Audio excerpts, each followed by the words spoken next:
Hello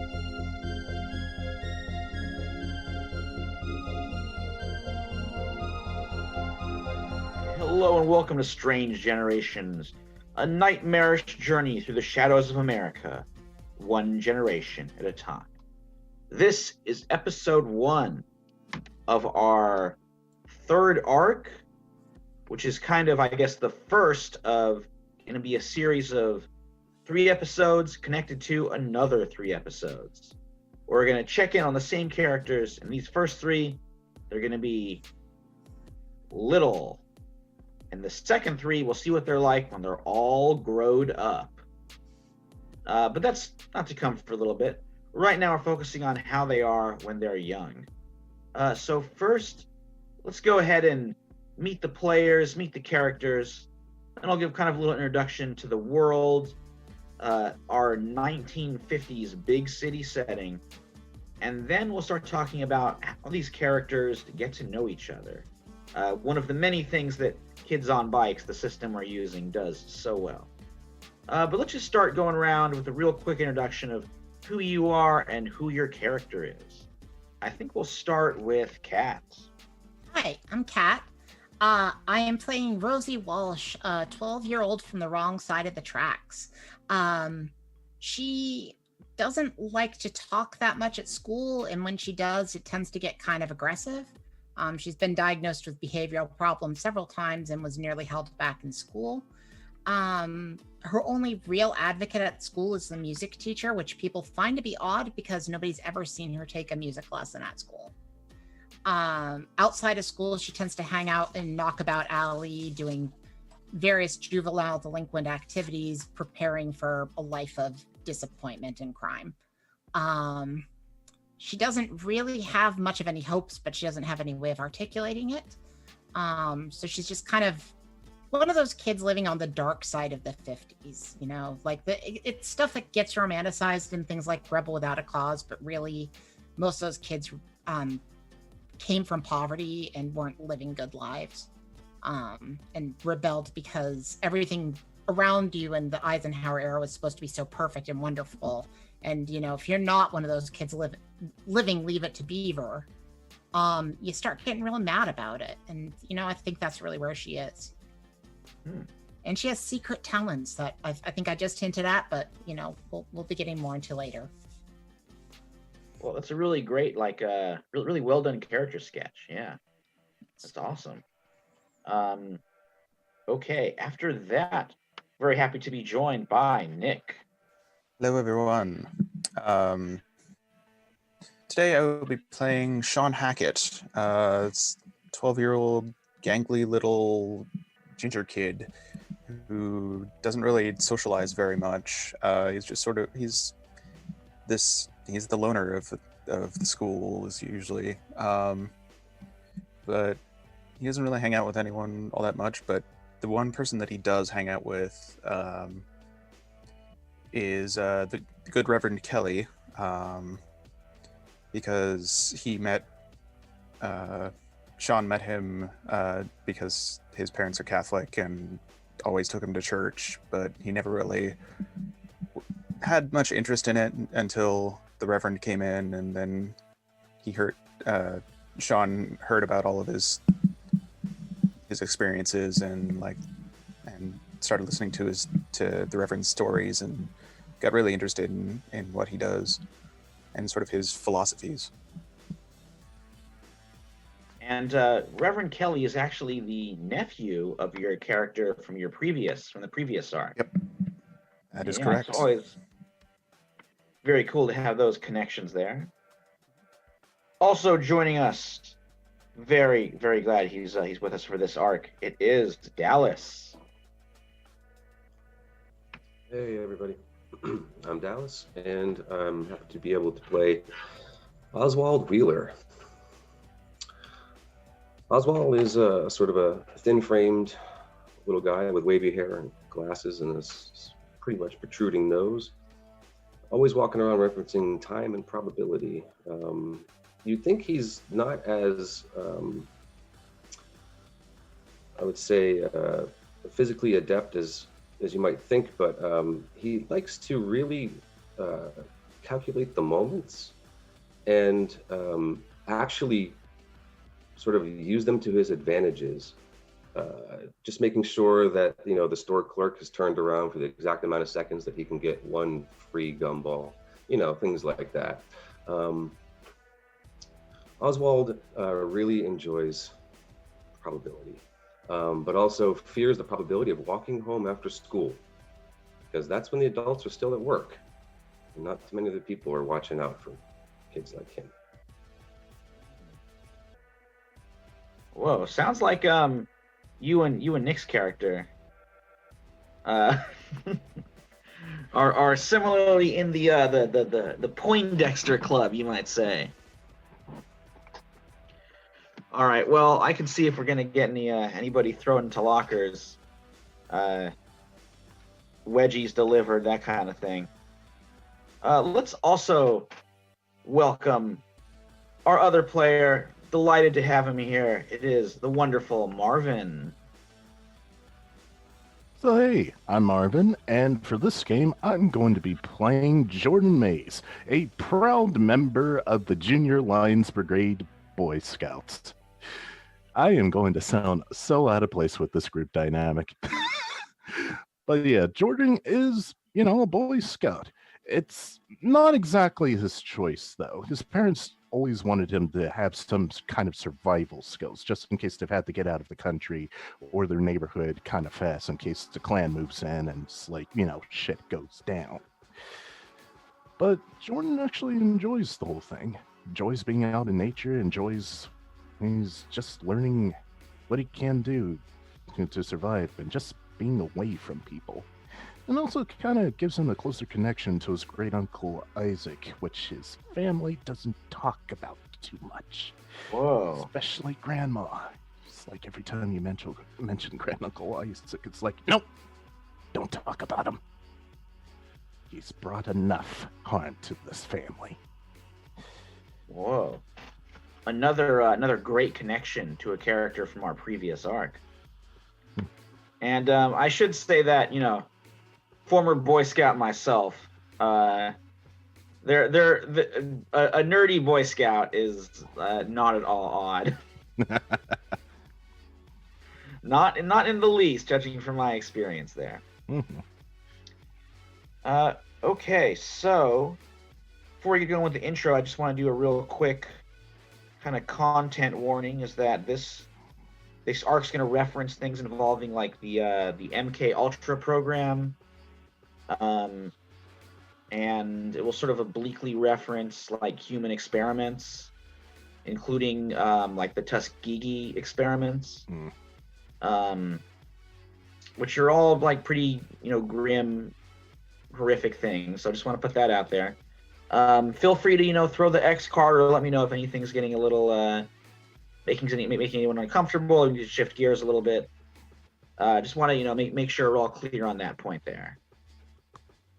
Okay, so here's a quick intro, and then we'll talk about how these characters know each other, something we haven't done since the very first time we played Kids on Bikes. But yeah, very good. Something we should do for these new characters. All right. There's something heartless about November in a big city, such as New Hookton, Pennsylvania.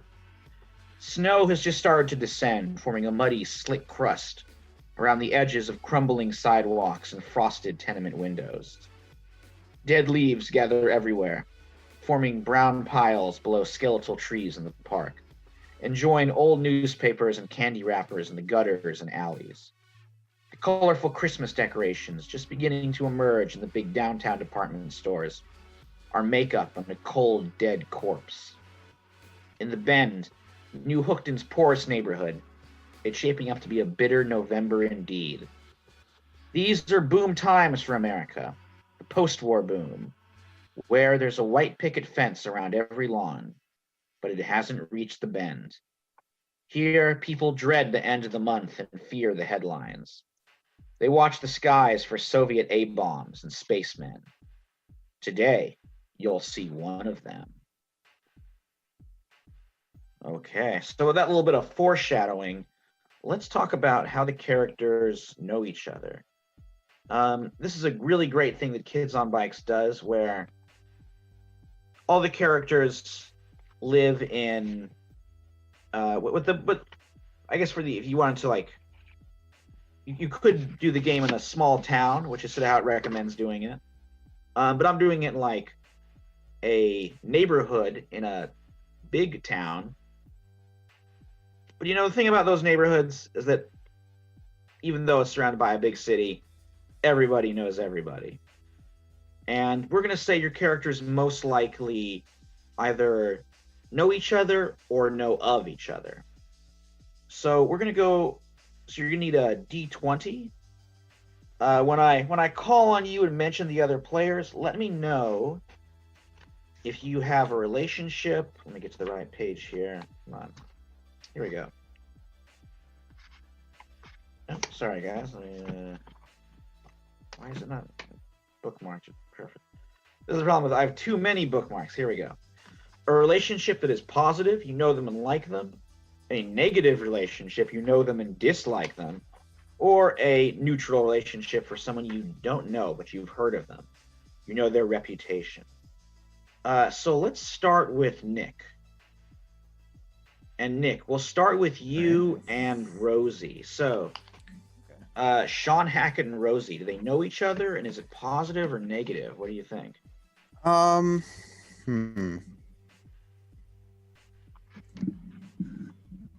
You better say positive, you jerk. Oh man, or is a knuckle sandwich going to be served? I mean, I might have to throw him in his locker again, like the baby. Oh no! All right, well let's see. We'll see. So it does sound kind of negative. I don't know. Yeah. I mean, I would say Sean tries to stay away from Rosie, but definitely there's not a something about Sean rubs Rosie the wrong way, and she definitely makes it known. So I would say it's negative. Okay, let's find out what the details are. So go ahead and roll a d20. Sure. God, this character's so the opposite of Desi. 1. Oh man. Okay. What did this character do in the past that you still resent them for? Oh geez. I mean, it could be something like you were friends at some point, and then she did something that changed your mind.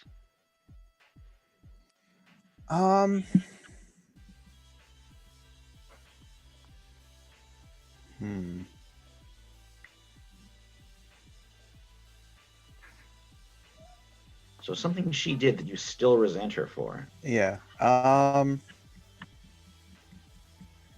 also have to remember that he's 12, so Hey, 12-year-olds, I mean, that's true. Yeah. Their emotions very intense. Oh yeah, no, yeah. I can think of several things she might have done, but I mean, like the first thing that popped in my head was like you stole and destroyed a toy that I had when I was like in kindergarten or something. yeah, she 100% would have done that. What do you think the toy was? Cap gun, Lone Ranger mask. I mean, all those things that happened to me. It's on site. I would say it was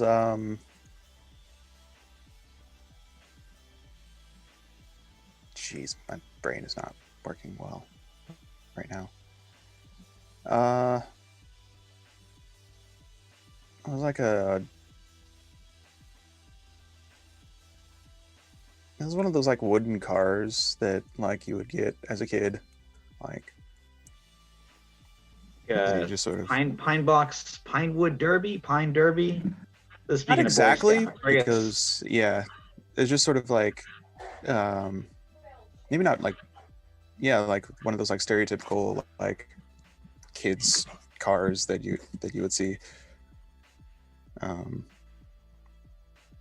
And I guess, and it was something that like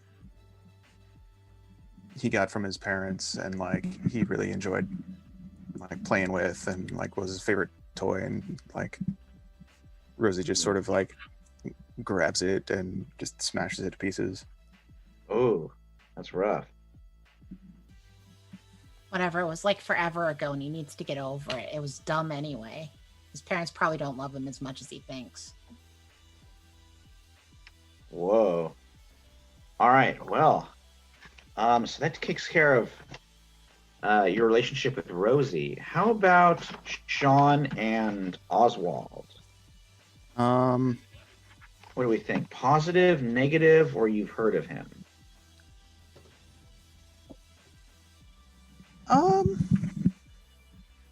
Let's see. I would say let's go with a positive one with Oswald. They seem like sort of kindred spirits in a way. I can see that. So, I can see you guys, trading comic books or in the something. chess club together. All right, go ahead and roll a d20. Was 16. Okay. Ooh. What would losing this character mean to you? Thanks, Kat. You sent a good message over there. Yeah. What would losing this character mean to you? Like I would say that like it takes a lot for Sean to really get to know someone or even like talk to them. He doesn't. He has a fear of crowds, and just sort of talking with people is so hard for him to do that the fact that he has this friend in Oswald, like that makes it like he's one of like maybe 2 or 3 people that he talks to outside of his family. And so I think if he ever lost it, it would sort of mean that like he would have to try again, and that just freaks him out to no end. So like big walls for Sean, sort of. Yeah, socially, yeah. Yeah. Okay. Yeah. Gotcha. Makes sense. All right, and then how about Sean and Jordan?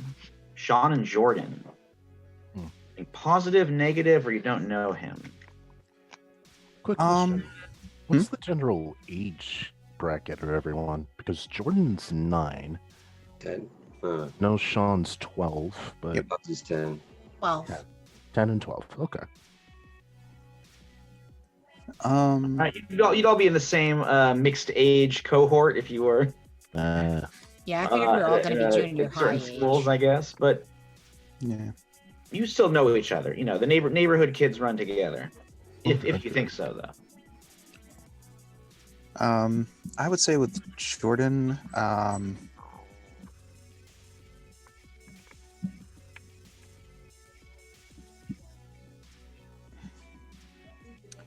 he doesn't really interact with Jordan all that much, but the few times that he has like actually talked to at one point, it's been semi-positive. So Okay.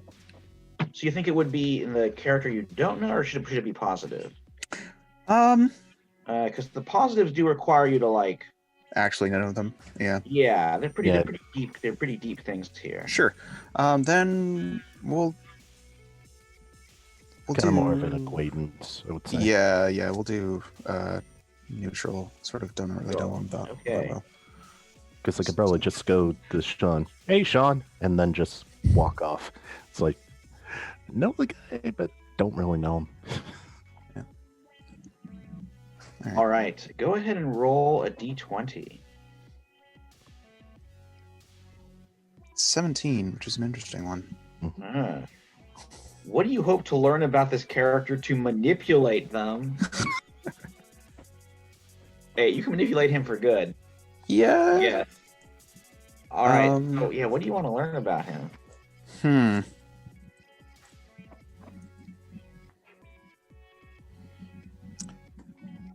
I mean, let's see.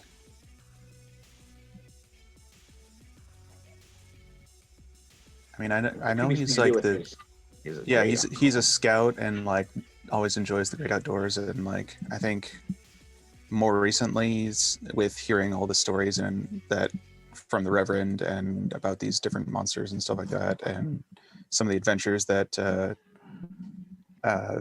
Reverend's uncle had. I think having someone who knows survival techniques and stuff like that would be a good thing for him to survive. Mhm. Ooh, I like it. Hearing a cat meowing around there, it's all good. Yeah, it's my cat. Oh, She's a love noisy it. one. All right, well, that's excellent. We got all the relationships for Sean. Mhm. Let's move on to Rosie. Yeah, okay, Name what of do my you want? dog too. Let's hope I don't get too confused. But I think I'll Oh, fit I good. didn't know Rosie was the name of your dog. No, I Sorry. like it. It's a great name. Good, and I did my hair and puppy ears too, so. All right, do it. so Rosie, let's start with Yeah. you and Great. Sean. Sure, we're Which- best friends. Yeah, I mean, it can be positive on your side, negative on theirs. Think it's positive? Yeah, why did he say something bad about me? All right, go ahead and roll a d20. We've been best friends ever since like he was nice enough to share his toy with me when we were in kindergarten. All right, go ahead and roll. What's the D20? Yeah. Let's see what what did it land on? 5. 5. Okay. Ooh, this is interesting. The What's age that we were when we became best friends. Yeah. And you've been fast buddies ever since. You know, I mean, I tell him what to do and then he does it. It's pretty great. And when he messes up, I have to teach him lessons because otherwise you don't learn, you know? Like one time he was kind of being a jerk, so I had to pants him in front of everybody, you know? But one time he got kind of mouthy, so I threw him in a trash can. You know, that kind of stuff. That's normal. That's what Hey, friends we've all do. had friends like that. All right. What strange record does this character hold in the town? What strange record does Sean Does hold in the Sean, town? yeah, does he hold in the town? There's something Sean Hackett did that is like still talked about today in the neighborhood. I mean, does this allow me to give him traits that he might not have normally had? I think so. We'll see if Nick really doesn't like it, we can workshop it. But what do you think the record is? I think that the record that he got was from a milkshake drinking contest that they had down at the soda fountain. Is that okay with you, Nick?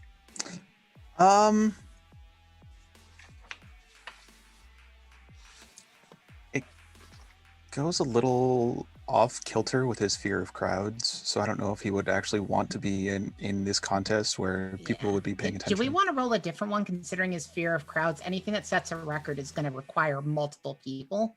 Yeah, that sounds good. Yeah. All right, yeah, go ahead and roll again. Unless I'm just he's gonna got roll like again. this Because there's not a single record that isn't going to involve people. unless it's not actually like a physical record, it's sort of like a rumor that he's like this that like is actually negative, but I don't know. He's going to roll One again. to like why is America so great essay contest or something? Yeah, do you want to have won an essay contest?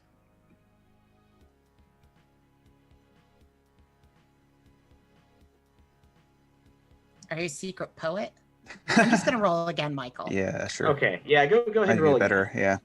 I can't like really come up with a contest for somebody that doesn't want to be seen or noticed in it. Let's see if they No, can. yeah. Sure. That, No Oh. budding.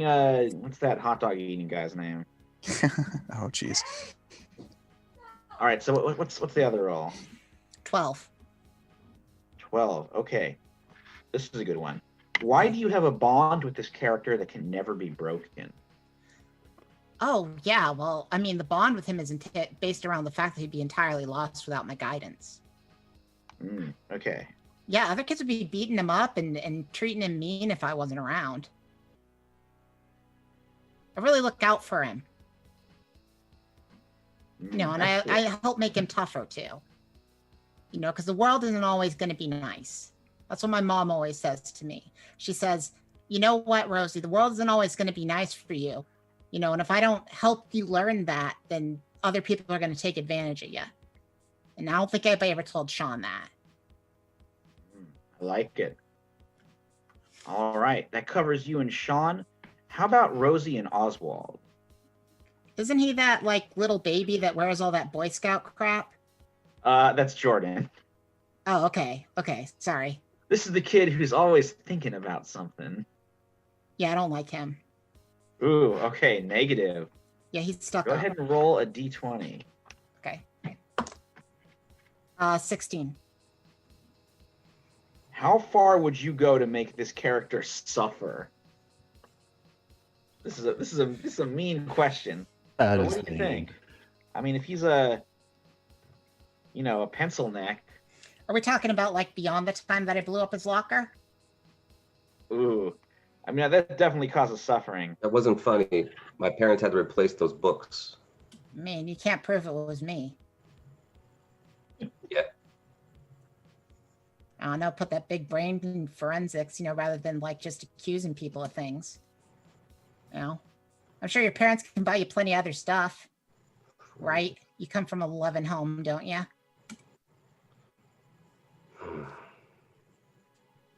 Ooh. You have a dog, right? Mm-hmm. Okay, good information to have. Does that give you an Oh, idea, man. Michael? What's that? That give you an idea of how far she'd go to make him suffer? Yeah, I don't know if I like dog murder. Okay. I'm gonna draw the line there. You're gonna draw your ex carding it? Yeah, let's not kill a dog. Don't hurt Okay. Penny, please. Okay. There's that website, Does the Dog Die? I don't want our show to be on that and says, yes, the dog dies. Let's not do that. No problem. All right, so she's not quite that level of horrible. Yeah, that seems like that's some pretty sadistic stuff there. I knew kids. Mm-hmm. Yeah. Yeah, I mean, that's fair. Kids can be really Kat sadistic. did not grow up in a great neighborhood. Sometimes Mm. there were definitely kids that did things like that. Not to me, but they did it. All right, yeah. So she won't be that bad, but she definitely blew up his locker. Yeah. Okay. It's still pretty rough. So I think that covers Rosie and Oswald. How about Rosie and Jordan, who is the Boy Scout kid? Right. He's like 9, right? Yeah. Like I don't hang out with 9-year-olds. Hey, that's cool. I don't really hang out with 12-year-olds. Yeah. Besides, you seem kind of mean for some reason. Maybe I have a reason, and maybe you shouldn't be so freaking judgy. Ooh, Huh? okay, go ahead and roll a d20 on the character you don't know list. Okay. There's some mean ones on here too. Mm. Well, she's a terrible person, but we've rolled back on how terrible she is. Yeah. Sorry, 2. 2. Ooh, why do some members of the town seek out this character? I mean, I don't know how many people are seeking out a 9-year-old, but there are something. Yeah, that's a weird thing to do when somebody's 9. Uh-huh. I'd imagine probably because he wanders out in the woods like a jagweed, and then people got to go find him, right? That's seeking Yeah, out that somebody, makes right? sense. I don't see Yes. why. I know the place better than they do. So Yeah. that Jordan's always getting lost in the woods. Hey, Michael. Also, I was wondering, because this is kind of a city setting, is she supposed to be like living in an apartment, or can she be living in a trailer? I would say apartment makes more sense. Okay, You're all in this neighborhood called The Bend. we're in the worst apartment complex, whatever it happens to be. Yeah, I mean, there's this is the poorest neighborhood in the city. Cool. And so yeah, they'd be like pretty bad. Rosie and her mom, Wendy, live in a bad apartment, Mm. and they're Yeah. the bad neighbors in the bad apartment. Yeah, it's like the heat's never on when you want it to be. Plumbing's bad. There's rats. Yeah, it sucks. Yeah. Oh, but I think that covers all of Rosie's relationships. Mhm. So let's move on to Yeah, Oswald. I mean, I'm just saying, like, Oswald thinks he's like something special because he got to skip a grade, and he's nothing special. Like, he's not cool because of it. I didn't ask to take the test. They put that test in front of me. Whatever. Ooh, I can already see the sparks flying. All right, Oswald, how about you and Sean? You think it's positive? He definitely thinks it's positive. Positive, negative, or I mean, I guess you do know him, so I don't know if that. Yeah. The other Yeah, one no, I would say it's positive. Okay. I would say that Sean has definitely probably been noticed, I would say, being on his own, if I'm correct. Maybe not intentionally, he just, does his thing, right? But Oswald will pick up on patterns easily and notice that he's by the same water fountain or the same locker like every day at the same time and goes down the hallway to the left, avoiding everybody else always. So, he would probably catch him at one of those moments, be like, hey. You definitely noticed that I spend a lot of time at the church. Gotcha. Okay. Ooh, All right. can't calculate probability. Oh, I'd ask you so many questions all the time. How do you know? He's got some interesting answers from his reading. Sure. Go ahead and roll a d20 and see what the positive question is. 13. Ooh, this is a good one. What about this character always makes you happy? He provides the answer that does not give me a finite answer every time. So therefore, I have to reword and rethink, and actually, I enjoy it. I was like, whoa, hold on. How does that work? No way. If it's not this day and not that day, how is it always, that or whatever? But wait a minute, if it says this, what does it mean by that? So it's always like a finite. So I'm just like fascinated always. So we'll go with that Jordan has answers that I always think I'm getting what I need, but it's like another question after a question. Ooh, awesome. All right. And then on the other hand, on a different note, how about Oswald and Rosie? Oswald and Rosie, it's probably not going so well. Yeah. I can't say it's going great. What was that? I said, I think it's going great. Okay.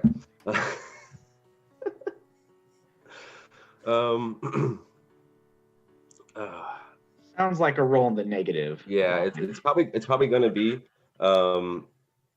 He's probably just always wondering like when it's the shoe's going to drop, maybe. So that's his calculating moment. 4. Ooh, this is a good one. What are you sure this character is hiding from you? And we do know Rosie has secrets. Plans about my death. Whoa.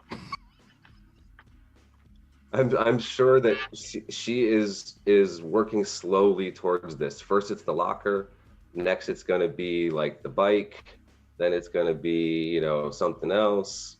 If not that, it's framing me to make it look like it's me. Persecution complex. That might not be a complex. I can't prove it. I like the idea All of right. being clever enough to frame somebody. And then this kid so much. And then how about you and Jordan, the Boy Scout? I would have to say if Jordan goes around sort of sounds like he'd run into the same circles, but I'm not 100% sure. Well, you're the closest in age, so we probably do know each other. By grade level, yeah. Or if that even works that way.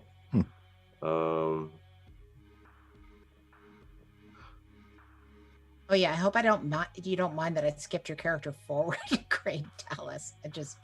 No, that's I thought that was great. Okay. I thought that was great. No, I mean I will try to run with some ideas on the fly. That was a good one. I liked it. So thank you.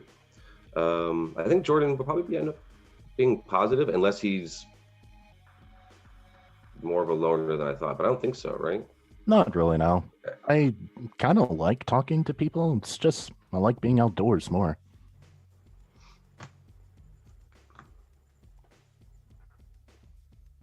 All right.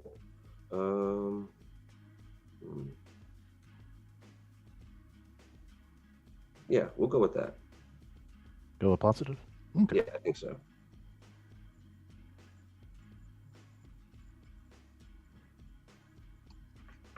Sorry, guys. Internet dropped out for a second, but I am back. All right. Yeah, no harm Glad done. to We see you back. froze up for a second.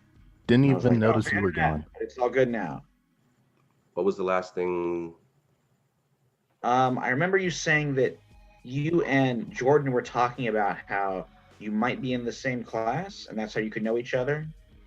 Yeah. Yeah, from there at least. Yeah. Okay, so do we think it's positive? Yeah, I think we so. decided that. Yeah. All right, go ahead and roll on the positive list. For the sake of clarity, can we say that you were in the same class, but then you got jumped forward a grade? Oh, yeah, that makes sense. You're That not would make currently sense, in the yeah. same. Okay. You were Just- in 5th grade together, and now you're in. And now Oswald's in 6th grade.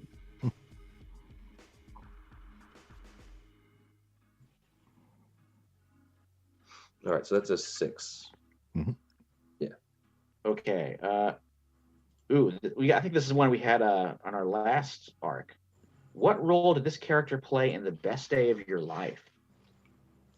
I would say that Jordan came by as we were all playing jacks in the yard, and for whatever reason it was, Jordan stood in like the area that like blocked the sun for me but blinded the kid I was against, and on the last round I got all 10 jacks, no problem whatsoever, and I won that game, and it was a big deal. It was against like the reigning school champ. And Jordan didn't even man. say a thing. He just knew where to stand. Yep. And at the end of the game, he just kind of gave Oswald a wink and just walked away. He got his sunshine control merit badge or his sundial merit badge or something. So he knew how to Something like that. manipulate sun rays. Yes. It was also for a merit badge. I mean, don't help out anyone unless you get something out of it, kind of. Maybe he used his pocket watch. I don't know. Maybe he reflected something. Not altogether altruistic, but help out a friend when you can. All right, very cool. So let's move on to Jordan. And what is Jordan and Sean's relationship? Jordan and Sean. Are you friends with the ginger? Well, once again, I'm not too sure Jordan would actually hang out with the bigger kids too much. Okay. Kind of say hi here and there. He knows them for sure. So he knows their names, their personalities, but hasn't really hung out with Sean too much. So I guess it would be kind of neutral, get to know him. All right. So go ahead and roll on the character you don't know list. Right, so D20, right? Yes. 1. Ooh, okay. What good thing have you heard about this character that you can't believe is true? One good thing about Sean that I can't believe is true. I mean, by good, it could be like, something that kids think is good.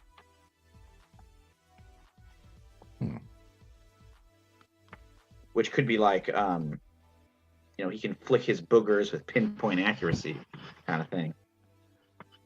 He's getting better at it. I'm showing him the right way to do it. Mm-hmm. One good thing. I don't know. I would think for Jordan, it would be something that Jordan actually doesn't know how to do, which is build a fire. Whoa. If that's okay with you, Nick. Sure. Yeah, it's just something out of the blue, but it ties into Jordan's fear of fire, actually. And it thinks it's kind of amazing. Whoa, you actually build a fire, like going near it and everything? That is so cool. And you don't even burn yourself. Whoa. When I was in Boy Scouts, my fires were on point. Mm-hmm. I could never, I would just use matches, of course, but I could set up the sticks, make a little pyramid out of them. So good. No, kid, if you're really impressed by watching people set fires, I can show you some. Uh, I think I'm good, Rosie, but thanks for asking. Well, thanks for the offer, though. And speaking of Rosie, what is your relationship with Rosie Walsh? So the thing is, with these types of games, I always try to have like a positive, a neutral, and a negative relationship. But for Jordan, I don't think he really has a big beef with everyone. Well, with anyone. I mean, he does think Rosie is mean, but he also thinks she's not altogether bad. She might be mean for a reason. Besides, he's seen far worse people than Rosie. Ah, okay. So he knows for a fact there's way worse things in life than just a bully. Yeah. Okay, go ahead and roll a d20. I think this is a character you don't know. Yep. There's some here that make sense, I think. Mm-hmm. 20. Ooh, this one is interesting. Why don't you want to associate with this character? Just don't like being around abrasive people. I mean, sure, you've had a bad life, Rosie, but still, you have a choice on how you're going to act about it. And you choose to act like a mean person. And I don't want to be around mean people. Sorry, but that's just how it is. I don't know who you are. You that kid who wanders off into the woods all the time? Yeah. That's an apt description of me, sure. Well, this 9-year-old is like super. Thanks for the advice. I mean, there are 9-year-olds who do talk like that, and it's precocious is the word I'm looking for. Jordan's a strange kid. No, I love it. Okay, and how about Jordan and Oswald? Let's say positive.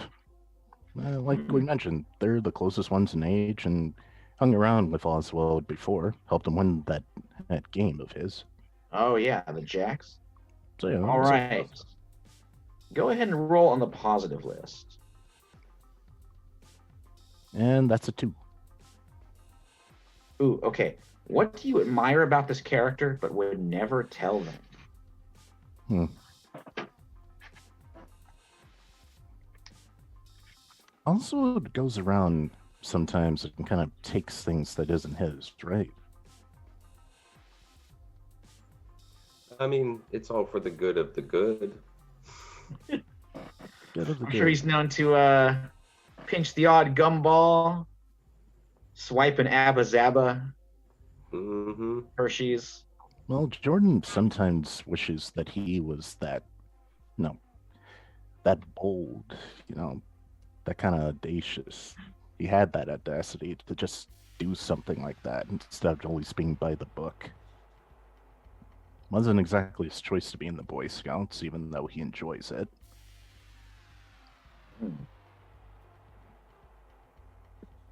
All right, very cool. Okay, so that covers the relationships. I think we'll go ahead and get started with the game itself. So, it's gonna take place on your average weekday. It's November, just like same kind of time it is here, the late November.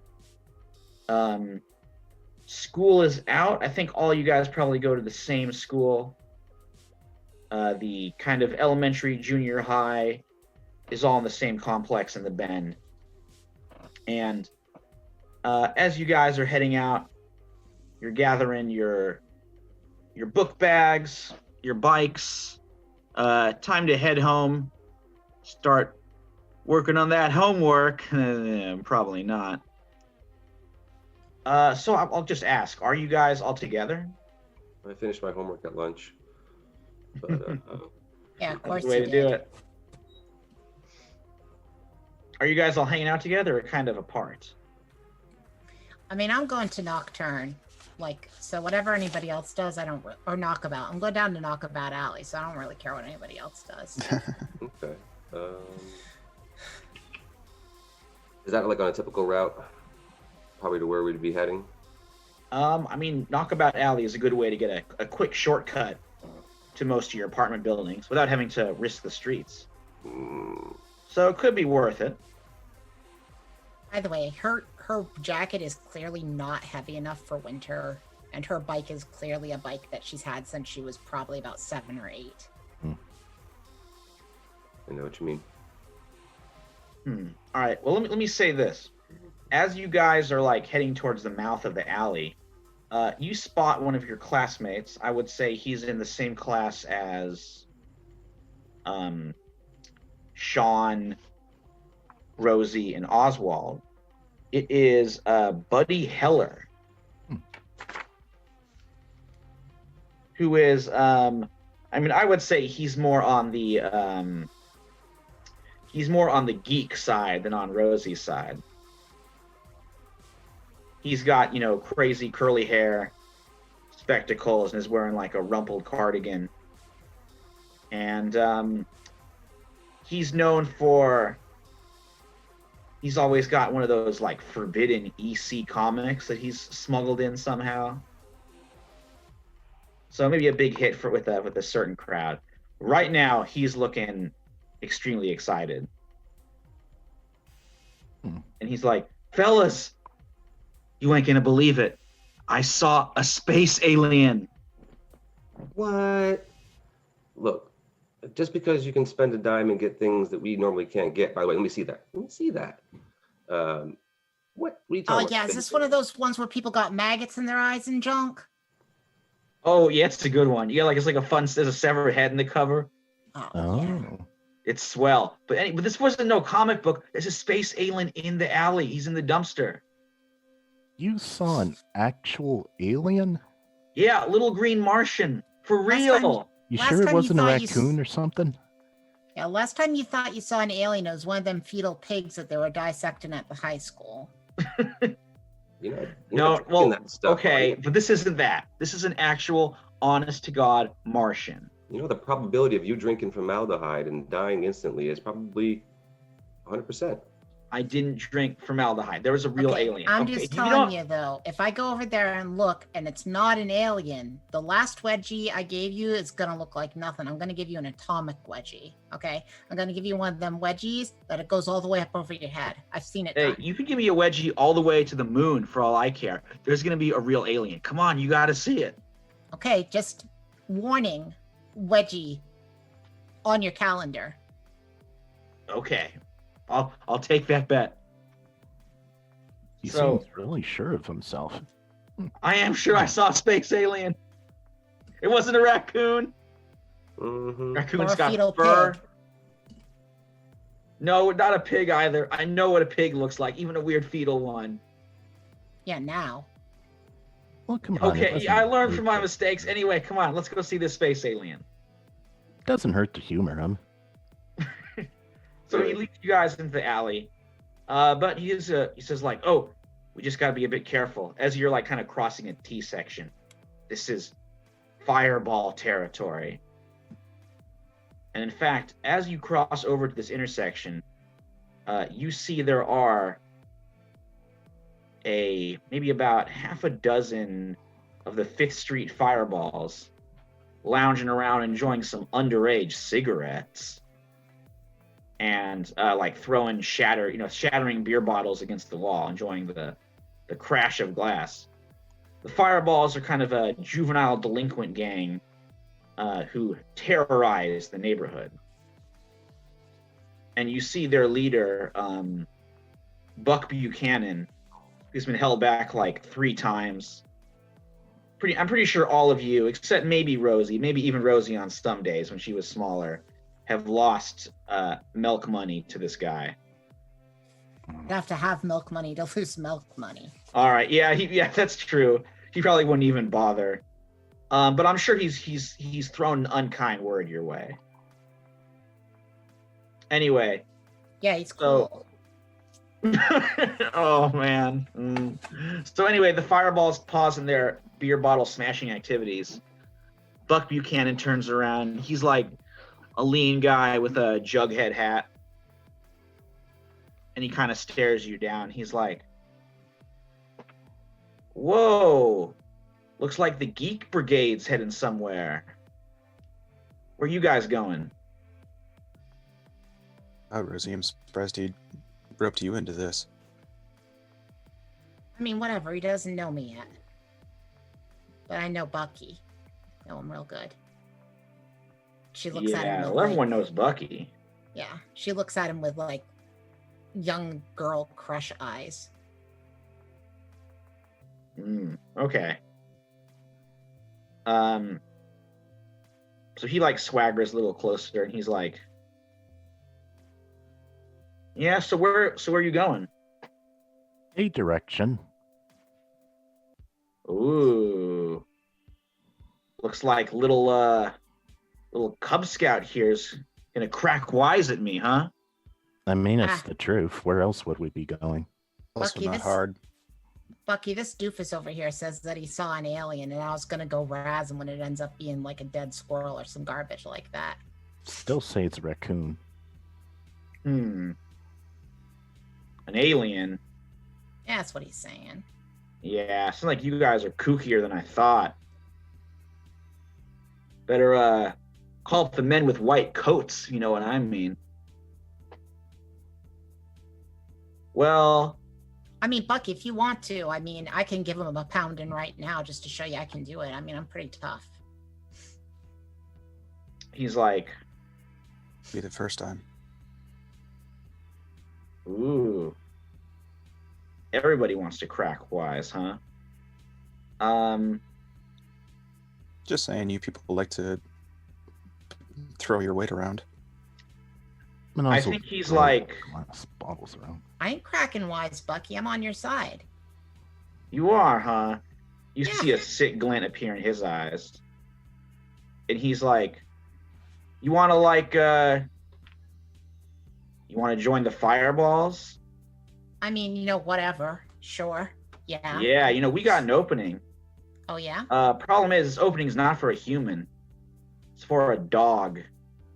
And he grabs one of those beer bottles and he pours it out. And he's like, heard your old man chased a bottle all the way out of town. So this shouldn't be too hard for you. Why don't you go lick it up off the ground? And the rest of you, let's empty those pockets. You want to pass the Fireball Road, you pay the toll. What you say about my old man, though? I think you heard me. What did he do with the empty bottle? I think he just kind of dropped it. I don't think it shattered because it was just like a, kind of plop. Want me to lick that up off the ground for you, Bucky? Is that what you want me to do? Lick it up? Be a dog? Do I stutter? Not yet. Maybe- She grabs the bottle, smashes it, and just goes down. Oh man, we're getting. Wow, this has to be some kind of Strange Generations record that we're getting a glassing in the first 10 minutes of play. Incredible. We usually wait until the second episode for that. Hey, her flaw is hot-tempered and insecure. No, this makes total sense. All right, go ahead and roll fight. This is gonna be fight. Don't say. Awesome. She failed miserably. Because of course she did. No. 'Cause she's how 12. bad did you do? Oh, I rolled a 1. Oh, Ooh, I rolled a 1 okay. on a d20. Oh, there's no Mm. salvaging that. No, but Um, she is. Wait, though, she is tough. So if Okay. I lose a combat roll, I get to add +3 to the negative number. Okay, so that brings it to a 4. Yeah. Okay. I mean, I don't understand the negative number thing in this game at all. I think it's just like the level of your failure. However much Yeah. you failed to roll by. Yeah. hmm I mean, I would say this is difficulty maybe 5 to hit him is not hard. It's not hard to swing a bottle. Right, so on that somebody. makes her that would mean that she missed it by 1 then. hmm Yeah. Yeah. So she comes real close and misses slightly. Right. Well, I would say maybe it doesn't shatter, so he doesn't get glassed. Which I hear. I mean, I've never actually hit anybody with a bottle, but I hear it's like a lot. That's actually in her backstory that I sent you. Oh, I hear it's pretty hard to do to actually break it on somebody. Yeah. So it just kind of it clunks into his jaw and it hurts him. It'll probably raise a bruise, but it doesn't take him out of commission at all. And he just goes for his infamous switchblade, which he snaps it to life, and then he's like, "That's it, you're all dead."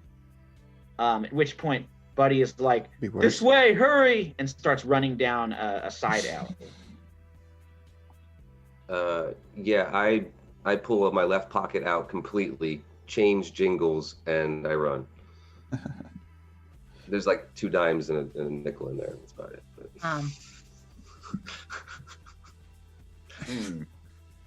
All right, so they will charge after you. I'm not running. Oh, you're not running? Ooh, okay. We'll check back on you. What is Sean doing? Yeah, Sean will start to book it. Okay. I think it's not too tricky to run away at this point, especially if Rosie's behind. What is Jordan doing? Are there any pigeons around? I would say so. It's like, kind of the city. So the great bird of the town. What am I saying? Yes, there's pigeons. The great bird of the town. Like, where'd that come up from? I wonder if those pigeons have eaten recently, and they can slow them down. He's going to try one of the patented bird calls of the Boy Scouts and try to call those pigeons and see if they poop on the game. This the is fireballs. very reminiscent of the character Pigeon Prince from the superhero game we did. I love it. Go ahead and roll Charm. Righto. Pretty high difficulty, but at least the pigeons will get in their way. Do have a D10 in Charm and a +1. 4. Okay. I would say a few pigeons like kind of flutter around your call, but they're not like heeding you, and you're not able to control the pigeons. Dang it. They do get in their way and help you make an escape, especially because everyone's focused on Rosie. So not a total failure. Yeah. So all 3 of you and Buddy escape. Rosie, they're like surrounding you. Yeah. What do you do? Okay, so she gives the following speech, like, okay, you might beat me up, you might even kill me, but I guarantee at least one of you jabronis is gonna lose an eye in this fight. And then she takes a cherry bomb out of her backpack and lights it. Whoa. All right. I think that's going to be... Let me see what one that would be for.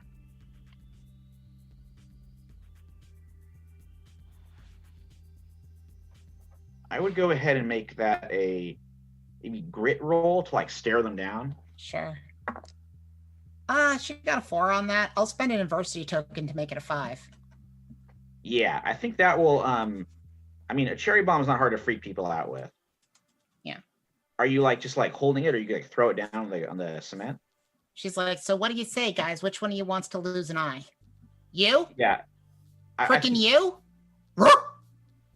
None of them are taking that bait. They're all kind of like, staring at each other, waiting for the other guy to go first. Even Yes. Bucky, who is still kind of nursing his jaw, is like sort of confused.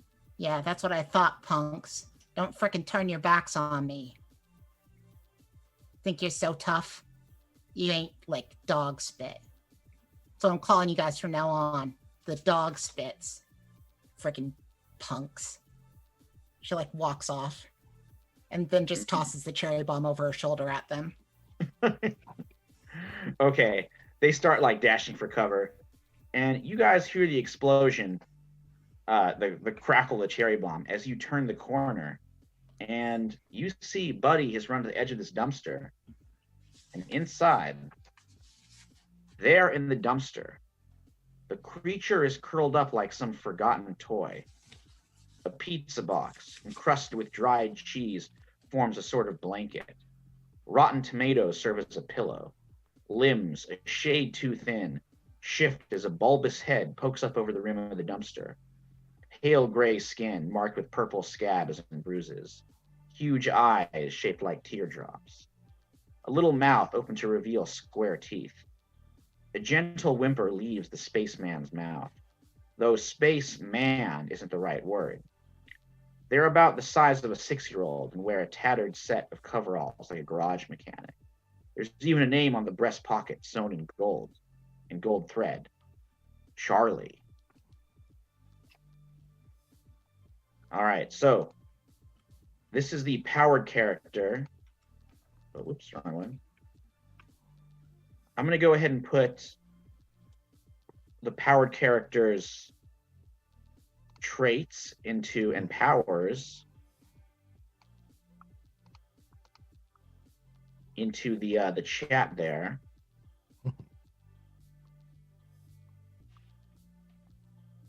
Well, buddy, I'll give you this. That is definitely not a raccoon. Definitely ain't something that I read in this book, because I pull out the book that I have that I got from the Reverend, which is his father's book on mythical creatures. Ooh, okay. So here's the traits. Mhm. There's 8 of them, so you each can pick 2. And if you want to have more time, like talk about this after the game is over, that's okay. I'm kind of doing this, just dropping it there in the middle. So I want to get the powered character into play like as soon as possible, instead of kind of having it only appear at the end of episode 1 like we did last time. Mhm. Yeah, so each of you guys are going to pick 2 of these, and these are the traits you will control for Charlie. So they're good at hiding, they're scared of men in suits, they're obsessed with puzzles, they're usually hungry, they communicate only through grunts and gestures, they're gentle, and they're scared of bright lights, and they're dexterous.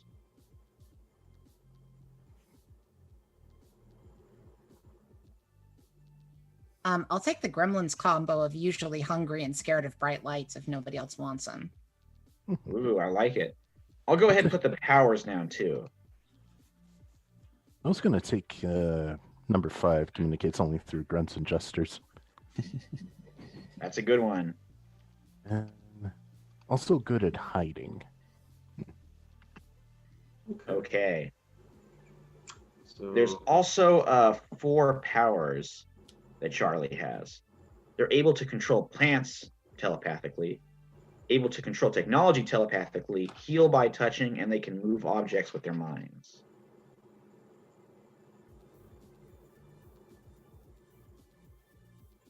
I'll take the healing because I feel like my character is going to need it really soon.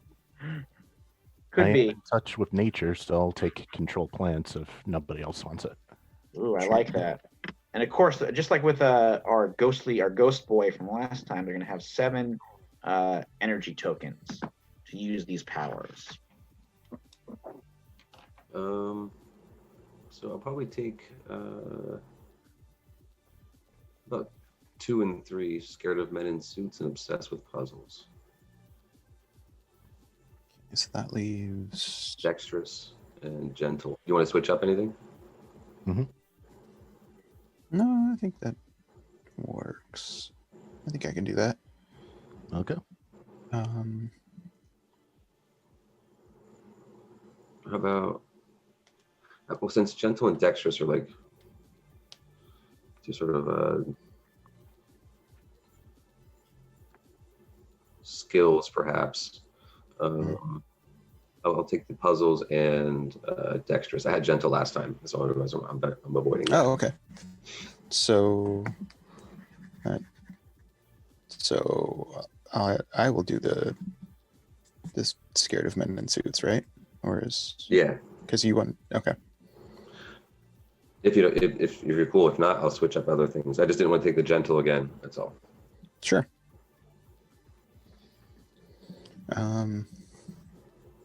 And then you go ahead and pick the whichever Sure. number you want. I'll take the last one.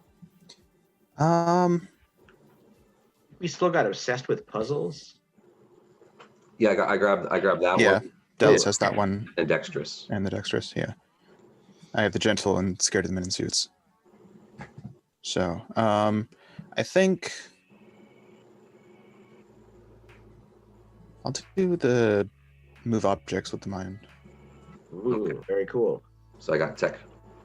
Ooh, tech with mind. Okay. I think does that divvy him up equally there? I think we each got a power and 2 traits. All right. Yeah, she each have 2 traits and 1 power. Yep.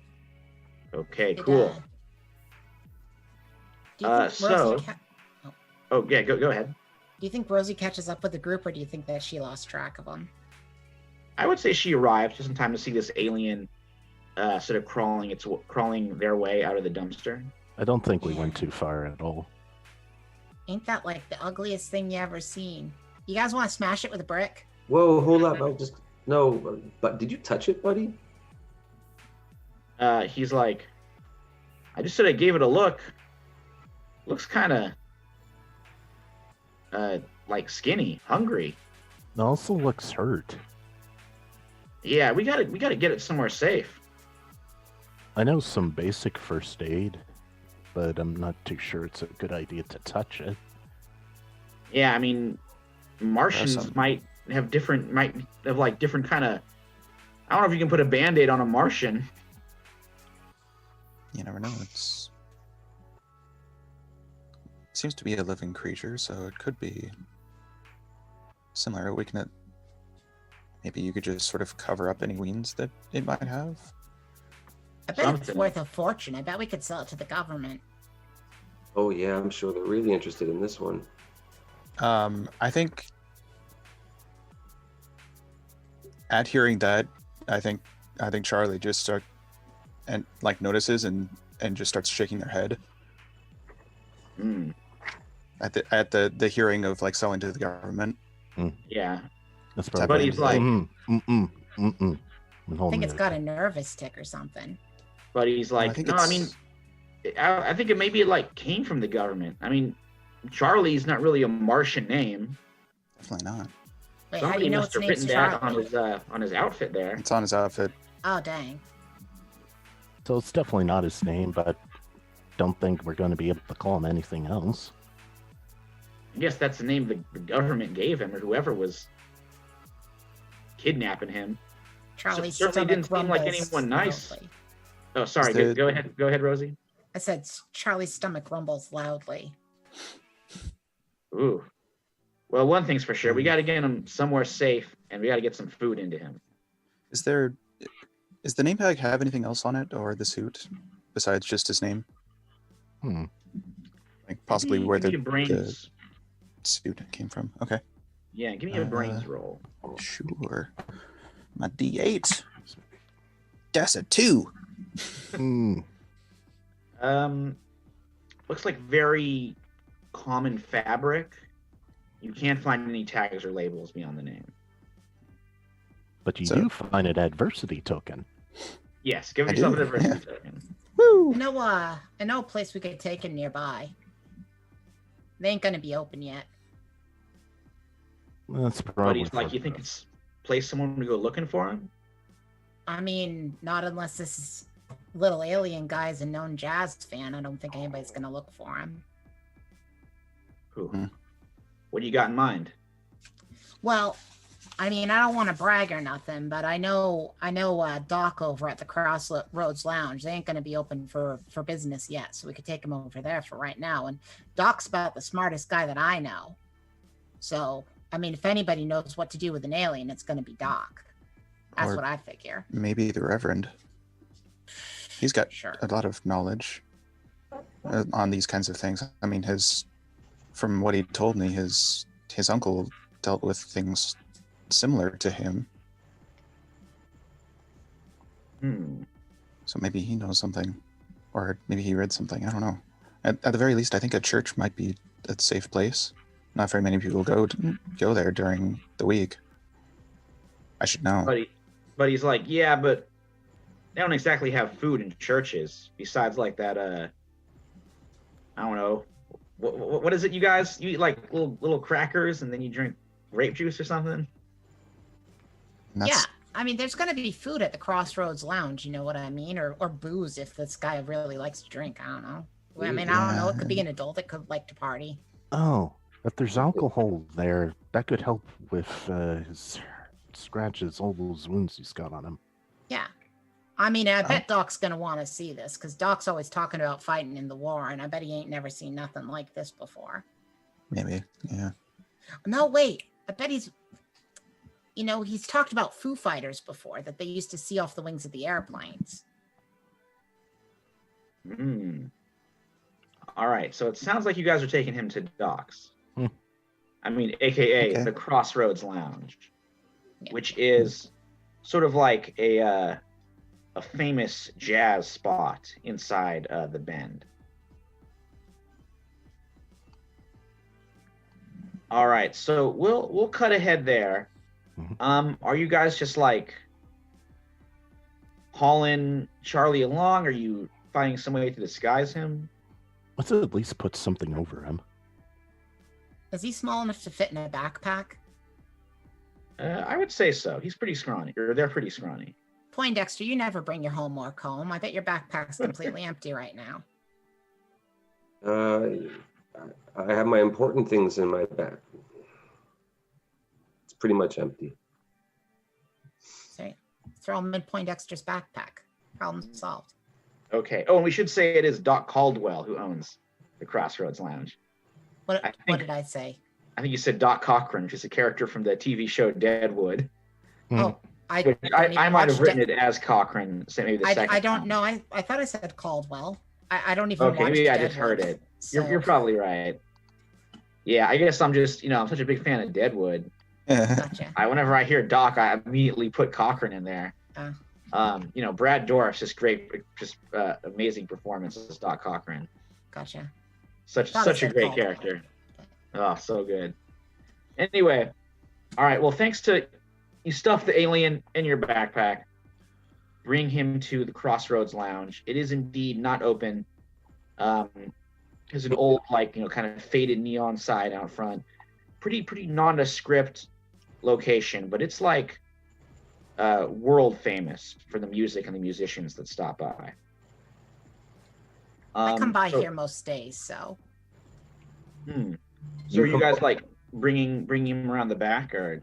Yeah, she'll go around the back and give the secret knock. That means it's her. All right. So Doc Caldwell will open the door, and he'll be like, "Rosie, what's up, I've been Doc? expecting you for a little bit." Oh, oh, Rosie, you always know how to make me laugh. I know. He's a heavy-set, middle-aged man, large walrus mustache starting to go white. He's like, Rosie, usually it's just you. Looks like you brought a whole pack of your friends with you. Yeah, they got a thing with them that I think maybe you'd know something about. Honestly, I'm mostly here to tickle the ivories because I'm in one of my states right now, Doc. You know what I mean? All right. Well, I have the baby grand up there if you want to. Yeah, thanks. I appreciate it. But they'll talk to you about the weird stuff. I'm having one of my episodes. You know, the ones I get. So. Okay. Well, I need to calm down. You can go ahead and play, but let's see. I know you're the maze boy, the one who's always getting lost in the woods. Why does everyone say I get lost? I know exactly where I'm going. Not sure if I know your friends. Are you the Hackett's kid? Yeah, this is the Hackett kid, my best friend. I told you about him. Best friend? Oh, right. Yeah, we're best friends. I thought that. You have a weird way of showing it. And this here's Poindexter. I talked to you about Poindexter before. I'm sure he's got a name he'd prefer to that. What's your name, son? Good morning, Doctor. Is it Dr. Caldwell? Is that correct? Yeah. Well, not an official doctor. You can just call me Doc or Mr. Caldwell. Ah, Doc Caldwell. Oswald Wheeler. Pleased to meet you, sir. Pleased to meet you too. Well, come on in. So you're not an official doctor? I figured an official doctor wouldn't work in a jazz club. Rosie, you have your friends. They got some interesting ways of thinking, don't they? I mean, one of them's my friend, and one of them's my mortal enemy, and one of them's that kid. Well, but, my mortal enemy's a really good mortal enemy. I mean, you don't want to just pick a garbage mortal enemy, in this scenario, I'm Batman and he's Joker. Oswald stands an inch taller somehow that day. Ooh. He liked that. He'll take that. Hey, I feel like Oswald would be more of a Riddler than a Joker. I don't know. I mean, he's got, thieving tendencies. And, he knows all that science junk like the Joker do. Joker knows science. I guess he kind of. Look, all these characters going over my head. If it's not like Doc Savage, who was my favorite, given the name, or the Shadow, I don't know what it is. So come into the kitchen. I'm gonna go work on that monk piece. Oh, okay, go for it. She goes off into the other room and starts playing piano. But she's All right. skilled at it. It's actually quite good. Yeah. So Say, this how loud is beautiful- it? Oh, sorry. Go ahead, Dallas. How clearly could we hear it? Yeah, I would say it's pretty clear. The acoustics in this place, perfection. So as it's filtering into the kitchen area, you guys bring Oswald's backpack in. Are you revealing that Charlie is in there? So Buddy's not with us, right?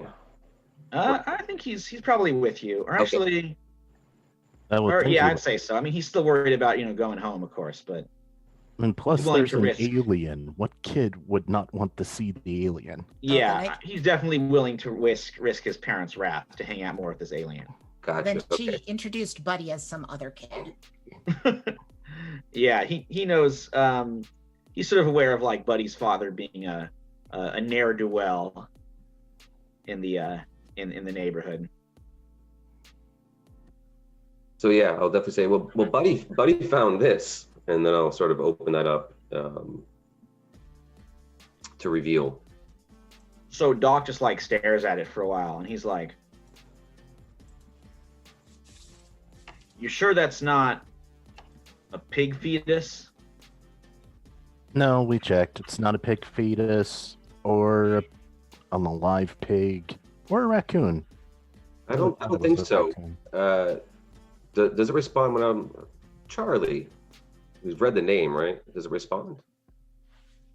Yeah, I would say Charlie, What's who a- communicates only through grunts and gestures. When you mention Charlie, who got communicates through grunts and gestures? I did. All right, yeah. What do you think he does to respond to their name?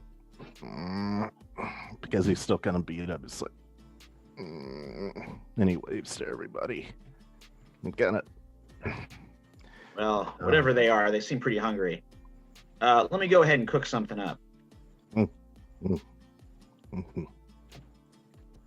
I mean, I would say probably in this lounge, it's mostly like appetizers you would get with your drinks. But they got some pretty substantial ones. Trying to think of what like a 50s bar would have as are chicken wings too modern? I mean, chicken wings are still around. Yeah, but like did they have chicken wings back then? When was the chicken wing invented? I would say they had chicken wings in the 50s, yeah. All right, he probably fixes up. I'm thinking that's like suitable bar food. When is it Nachos. some sandos, probably some easy sandos behind there to chop up or something. Yeah, I would that's say true. chicken wings are probably more likely than nachos in the 50s outside of Yes, California. I think nachos was a little while before. I think they were made around that time, but I think they weren't popularized. But I will so, say, yeah, at he the gets smell some- of cooking food, Charlie crawls out of the backpack and goes straight to the food. Just Yeah, straight up he has chicken wings, fixed them. not buffalo wings, right? Yeah, buffalo wings I don't think would have existed yet. Not Those were until invented in Buff- 1964. Ooh, okay. Yeah. But there were chicken wings. Like you could Mhm.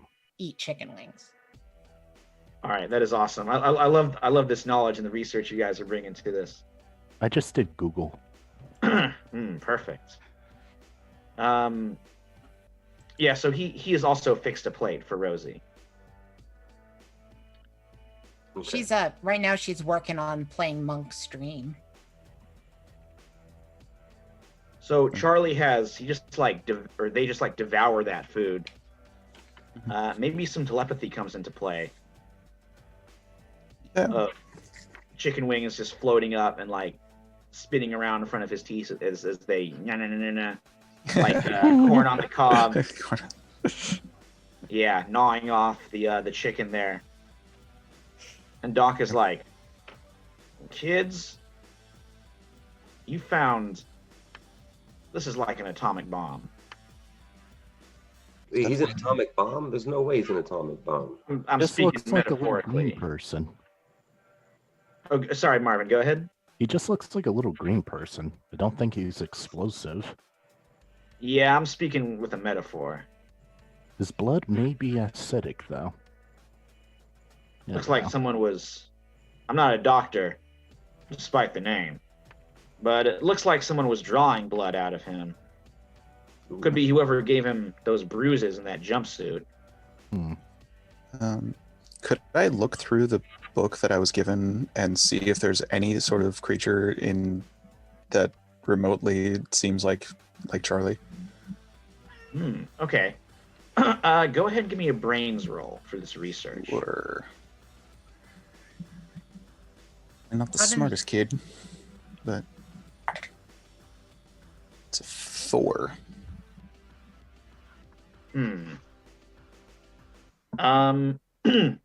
Maybe you don't find anything related to him in particular, but you do see there are reports of creatures from other worlds.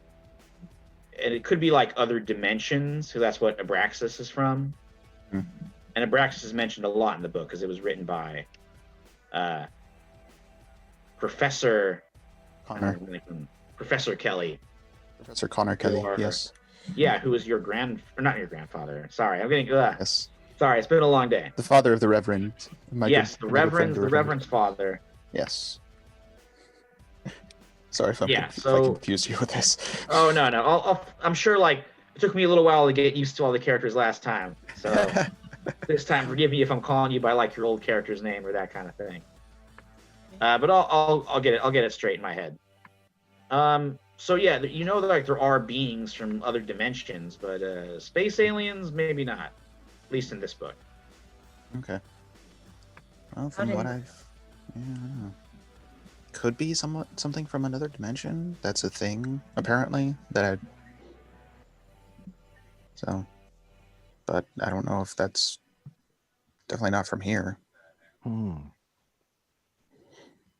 Out in the other room, Rosie switches over to playing a piano version of Rhapsody in Blue.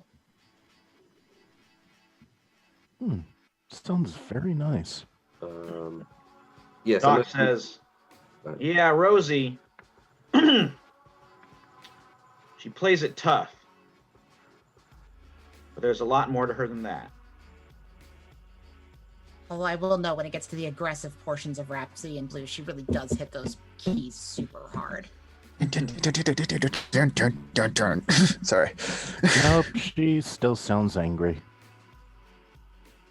Well, Yeah. I guess she's got a reason to be. What you did, rescuing the alien, the spaceman, that was a good thing. He seemed to react when we mentioned the government, which is weird. And he basically just holds up his hand. And then Charlie starts to do something else that's kind of weird. They start using their telepathy to draw out some old like boxes, some like Coke bottles, some beer and whiskey bottles that are set up in the kitchen, and they start flying down from the shelves, some food boxes, silverware, and start arranging themselves onto the kitchen counter. And after a little while, they've created a miniature city of kitchen objects right there on the table.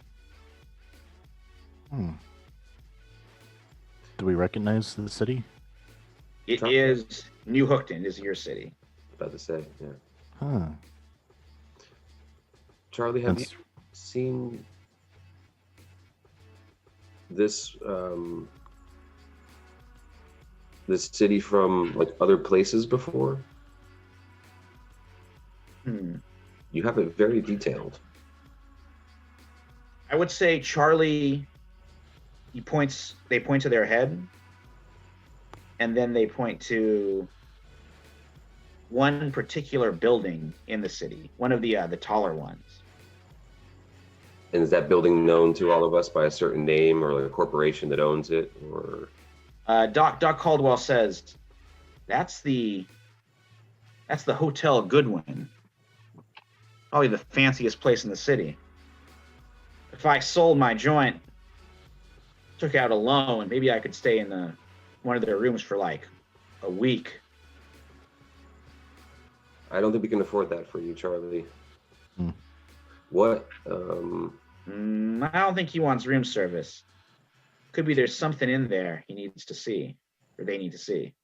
Do you know letters, Charlie? If you know how to make city arrangements, do you know language?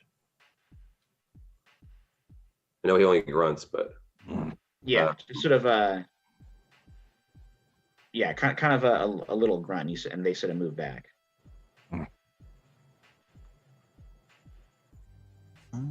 So I think that's a no. I mean, he can at least understand us. You can understand us, right, Charlie? Yeah, they nod. Do you want us to go there? The tower? Yeah, they nod again. That's going to be difficult. The location of town that the Hotel Goodwin is in, is that like opposite of where we are? Is that Well, it's probably only Ritzy district?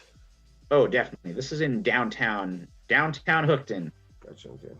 And of course, it's only a subway ride away. But yeah, this is like the fanciest neighborhood in town.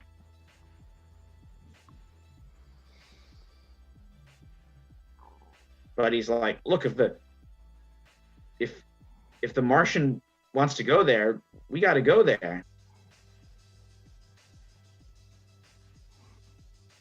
I guess it makes sense, but we're just a bunch of kids. Are we supposed to get into that joint? Can't believe I'm talking to an alien. This is so cool. He wants us to go to a hotel.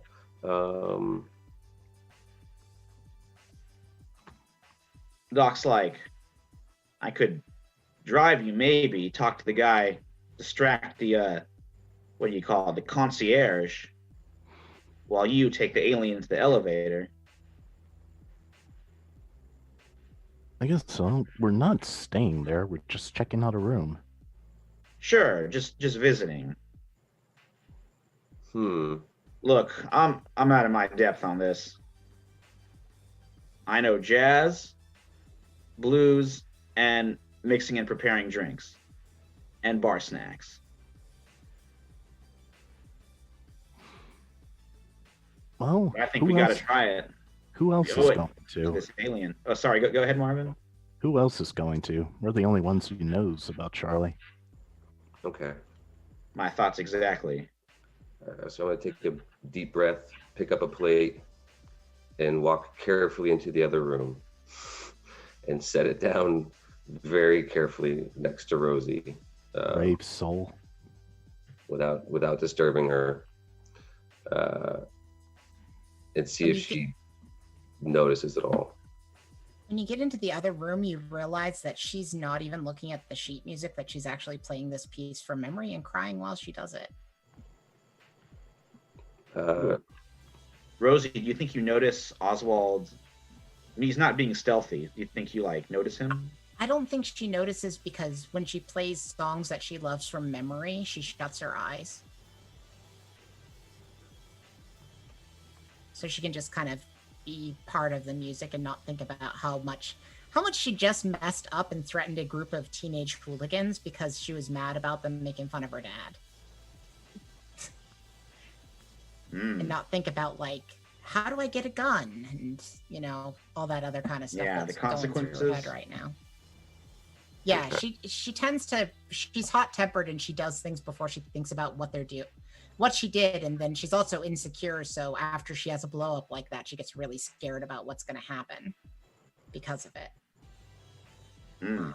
So when she plays music, she doesn't feel that anymore. She just feels the music, and this is one of her favorite pieces. So all right. So I will say, after you finish up that song, you look over and you see Oswald is there with a plate with some snacks, a meal made up. She looks some at cheese, crackers, some chicken wings. She looks at the food and's like, "Did you spit on this or something?" No, No, I was gonna say that was a cool tempo, but here, and I put it down like, Charlie's awake. He's gonna take us to a hotel. We gotta go. Bye. And I run into the other room. Right. And it's not poisoned. She'll like cautiously take up, like she looks at the food and she's not 100% you didn't spit on it, but then her stomach growls real loud and she decides that she should probably eat something since she hasn't eaten anything today. It's the usual hearty meal that Doc makes for you. Yeah.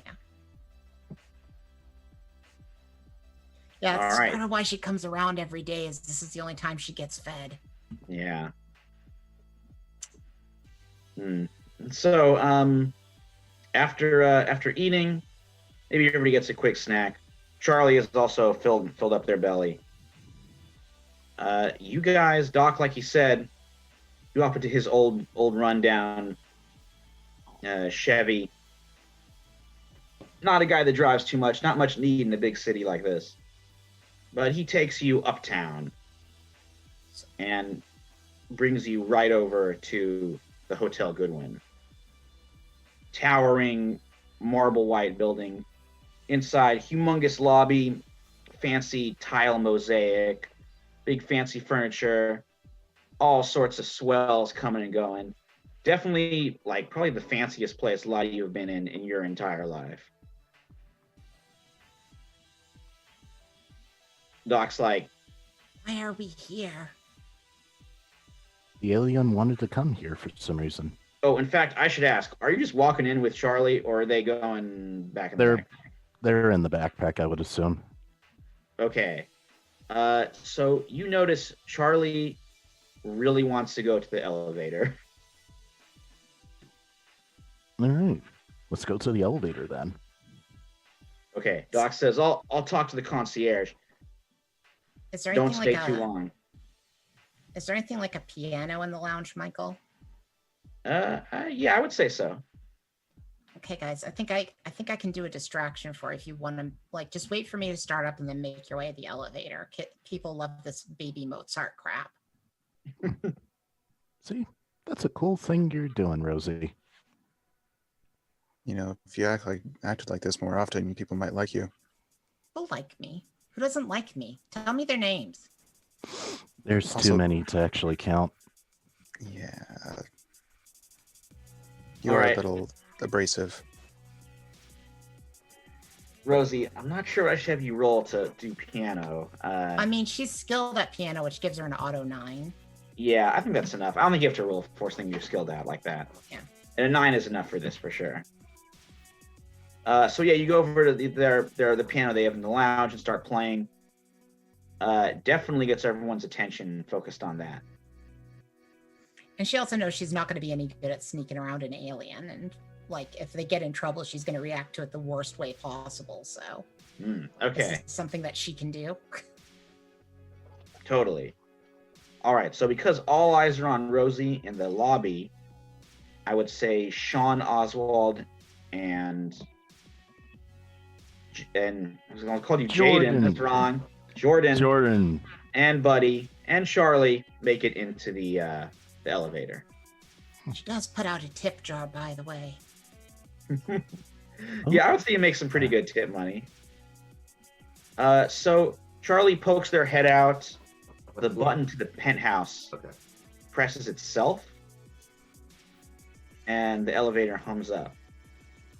From there, it stops at that top floor. Charlie hops out and leads you to a door, and they give it a quick knock. The door opens. You see a haggard man in like a gray suit, tie dangling, top button of his collar undone, his vest is undone. He's got like clean shaven, but the stubble is starting to peek in. His eyes are just like red. Looks like he's been crying. He's disheveled. He just takes one look at Charlie and like motions the rest of you and is like, get in, quick. Like you've seen better days. Don't I know it? He locks the door and spins around. He's like, how much do you know? How much have you slept? Since a few nights ago, it's been less and less. The name's Jorgensen, Joe Jorgensen. Joe Jorgensen. Well, Joe, we kind of just found him. He doesn't seem to talk, so he just wanted to come here. You had to do it, huh? And he like looks down at Charlie. Like one of them ghosts fathered that Scrooge guy. These are the chains you forged in life. Yeah. All I did to serve my country. What? That's all any of us did. It's like a full suite that he's got. And he just like slumps down in one of the chairs and lights up a cigarette. You're not making sense, dude. Or man, I guess dude was dude invented. I don't think dude was acceptable back then. Can I take a look around this? Man was just barely beginning to appear. Yeah. Sir, you're not making any sense. Yeah, well, you wouldn't understand. Doesn't make sense to me much either. I mean, I'm 12. It kind of makes sense. While this conversation is happening, Charlie sneaks over to like the kitchenette area and just starts eating whatever Charlie can get its hands on. If it's they got wrappers, they got a full ice box, or a Frigidaire, well stacked. I think ice boxes were a little older than this. Okay. Yeah, there's plenty of grub in the Frigidaire that Charlie starts chowing down on. Yeah, if it opens up, I don't know if like the little instant light bulb kind of thing was a thing back then, but like if there's the light bulb in it, like Charlie also unscrews the light bulb using its telepathy so that the light bulb turns off and then just starts shoveling food into its mouth. Mm-hmm. Jorgensen says, "Go on and eat, little buddy. Let's all eat, huh? You know what? Let's light up too. Smoke if you got him." Smoke? I'm 9, and plus smoking can cause forest fires if you're not too careful. Oh, isn't it just everything? I get to make my last will and testament to a bunch of kids. My final confession. What are you talking Is there any about? money in that will? I joined the OSS in 1945 to serve my country. He's kind of like mumbling to himself. I did it for America because we got to preserve everything that makes this nation great. We have to defend it against all threats, foreign and domestic, by any means necessary. If it meant winning on every battlefield, including those in the stars, including those in our minds. Wait, you've had battles in the stars? I thought space exploration wasn't happening yet. More like the stars that fell to Earth. That's where he came from. In a meteorite? So not another dimension. Okay. Well, I don't know. I mean, we don't know where it came from. We just know where it landed. Roswell, 47. Pulled that guy out of the crash. He's been shepherding around various bases. I'll mention the names. You wouldn't know them. Christ, it feels good to just say this. Majestic 12 had him for a while, and then he went to my outfit, MK Ultra. I don't know if you knew it, but that little guy's brain's solid gold. The doctor figured we could pluck it, mix it with the drugs and the other experiments he's been doing. Stuff on prisoners, POWs we never bothered to give back, using old Nazi research, even some old Nazis he managed to bring over. Doctor's a Jew. It didn't bother him one bit. Shouldn't bother me, huh? Experimented on Americans, too. Poor sharecroppers in the South. Didn't know what they signed up for.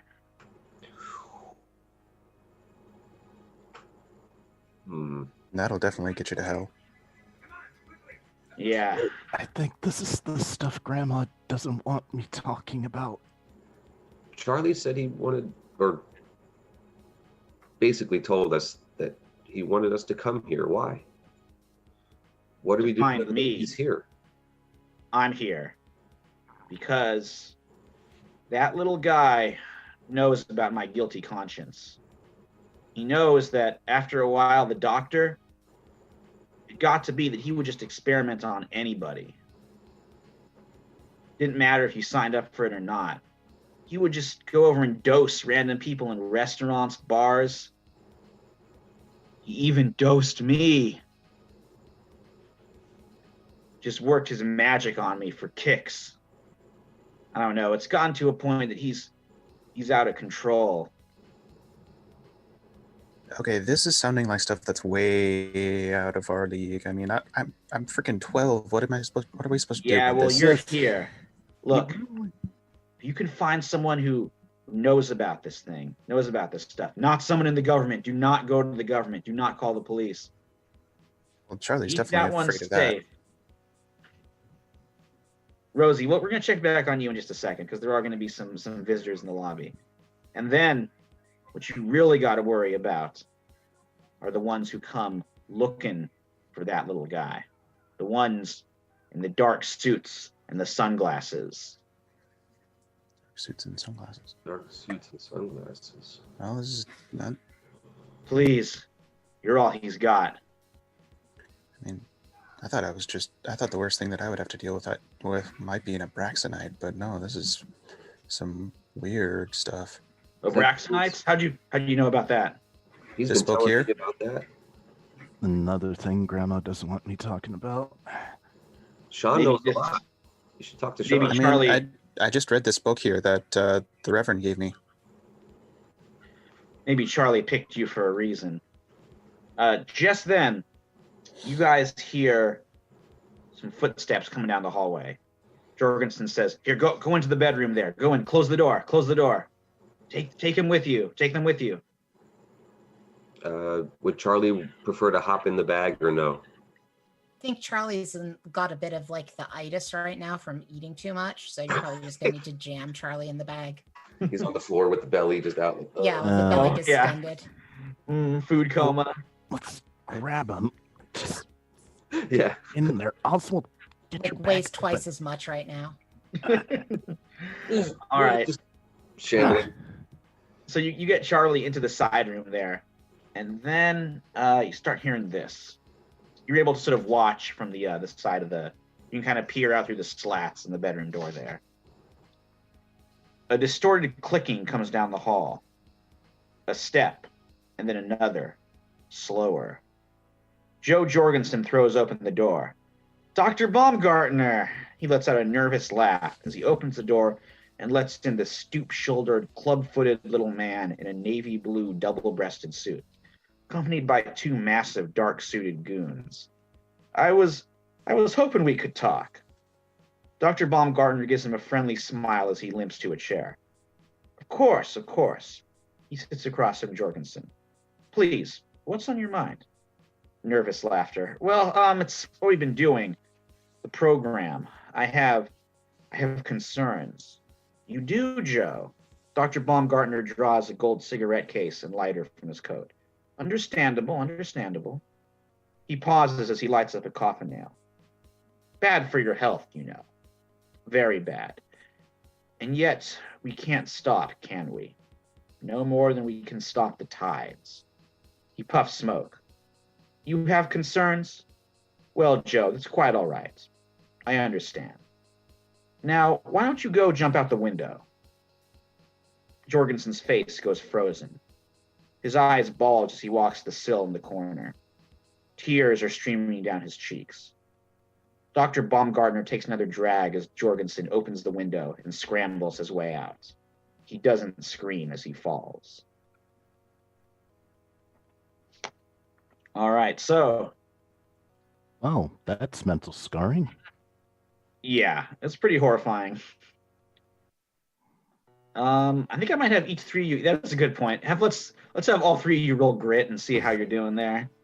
You just watch a man self-defenestrate. Yes, Yeah. mass I was just like, specialty. Wait, holy Uh, crap. Y'all think you have problems. Rosie just played a B sharp when she meant to play a C. It's the same Rosie, you're gonna have note. some problems in a second too. Boy, that's a 4. I got a 10. Nice. 11. Okay, we'll make kind of like a group grit check. See if anybody if you give away your hiding spot. How did Sean do? 11.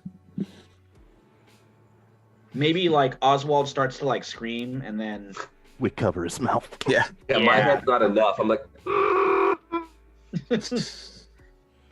okay. So Baumgartner, like Dr. Baumgartner, like looks up, and you see him like staring around for a little bit, and his two goons, both sort of like scan the area, and they're like, "Sir," and then Baumgartner's like, "No, he was here alone. Gentlemen, we'll head out. There's going to be, well, there'll be a police presence soon enough, and I'm sure the agency would rather I was not present." And you can hear the kind of club foot limping on his way out. All right. So meanwhile, Rosie, are you still jamming out on the piano? How long do you think you keep? She'll keep doing it until like people make her stop. Yeah, I think the concierge or one of the clerks will come by and be like, "Miss, are you a guest here? Huh? You're definitely not like dressed for this No. place." I mean, she's clearly a poor kid from the wrong side of the tracks. Yeah, so he's like, "Miss, you're not a guest here, are you?" Well, I mean, you got a piano, and music's free, ain't it? I'm gonna have to ask you to leave. Didn't you like the music? Gosh, I thought it was playing pretty good. Miss, if you'll just go right out that door there, there won't be any trouble. What are you gonna do? Rough up a 12-year-old? That's kind of a weird thing to do. Miss, I will summon the police. But I mean, it sounded good, right? Like the music sounded good. It was enjoyable, right? Miss, I'm about 2 seconds from going to that phone and dialing up the police, and they'll be here in a minute. You need to leave right now. She slams the lid of the piano, and she's like, she doesn't know a good word for like, you know, if she was like a smarter person, she'd be like, "You Philistine" or something, but she's not that smart. She's like, "You're a bum. You have a fancy place here, but you're a bum." And then she like stomps out the door. Okay. She also takes her tip money, but she storms out the door. All right, you made it pretty good. I mean, you made like maybe like $20 in tips or so. Okay. Yeah, pretty decent haul. So yeah, as you were like kind of outside, she goes outside, lights up a cigarette, and is like, "Nobody ever appreciates art in this town." By now, yeah, she's a 12-year-old who's smoking. No, it was. I mean, hey, here in Strange Generations, the behavior we portray is not meant to be what's the word? Is not meant to be imitated. We do not mean to glorify underage smoking. So as you were lighting up, it's gotten pretty late. You know, it's November, so it gets dark a little earlier. And right now, like, hotel traffic has died down, just a weekday, not too many people coming and going. You're kind of off to the side. There's like a street light overlooking the alley. And in this, something strange happens. In the flickering haze of the street light, you see an image out of a nightmare. A slim figure in a dark suit and black tie. He just appears 1 minute as the street light is like flickering in a strobe kind of manner. One moment he's not there, the next second he is. Sunglasses on skin that belongs on a mannequin. Pale and plastic. Dark, shimmering green lines drip from behind the sunglasses. Hello there. Static comes out of his mouth when he speaks. Do you enjoy the latest hits? Then he starts for you. What? Was he coming at me? Yeah, he just starts like walking towards you. Very like kind of a sleepwalker style. Yeah, she's not into this. I went ahead and just did a grit check. I don't think I can get an adversity token just for doing something on my own, but Oh yeah, no problem. How'd you do with the roll? Was it a not? I rolled a 3. Okay. Yeah, you're very This is definitely like the sheer it looks like something that isn't human coaxed into a human form and not doing too great of a job of it. So yeah, the uncanny valley of it is definitely freaking you out. Yeah. So she tenses up pretty hard, and then gets a cherry bomb out of her backpack and whips it at it, because this is in the fight or flight response. When she gets scared, her response is fight. So Okay, go ahead and roll fight. okay. Explosives. I'm just rolling hot garbage tonight because that is a 3. Okay, you're yourself an adversity token. Yeah. She's trembling so bad she can't even get it lit up. That's what Okay. I'm saying. Unless you want to Ooh. dictate there's a different reason. No, I like that. She can't even like light the fuse of it. Right. Like she can't even, she's just like trying real hard to like the cigarette falls out of her mouth and she's trying real hard to light this thing up as it's like the cherry bomb up as the thing's getting closer to her. Okay. I'm gonna say he like grabs her wrist. You feel this icy wet pressure on your wrist. There's something like sort of dripping off of this guy's fingers, just kind of running down your skin, and you're not able to light the cherry bomb in time. It kind of like falls down, and then the sunglasses man swings you around and kind of pins you against the alley wall, and you can see those just those sunglasses like leaning closer to you, and it's saying like, naughty girl, you met someone I need to find. Yeah, okay. You know what? Let's talk. Let's be friendly like.